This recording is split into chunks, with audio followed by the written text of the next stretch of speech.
summer day in the Northland where we continue to share all things hockey, beginning with the UMD women. As today, two current Bulldogs, Clara Van Wieren and Manon McMahon, were named to the 2023 USA Hockey Women's National Festival. But they aren't the only two Bulldogs on this roster, as the Bulldog captains will join former UMD standouts Gabby Hughes, Maggie Flaherty, and two-time Olympian Maddie Rooney.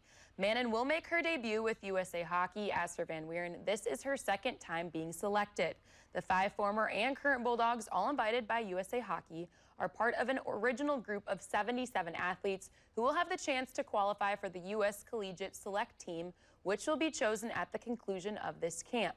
All athletes who make that roster will compete against Canada in a 3-game series. This will take place in Lake Placid, New York, during August 16th through the 19th.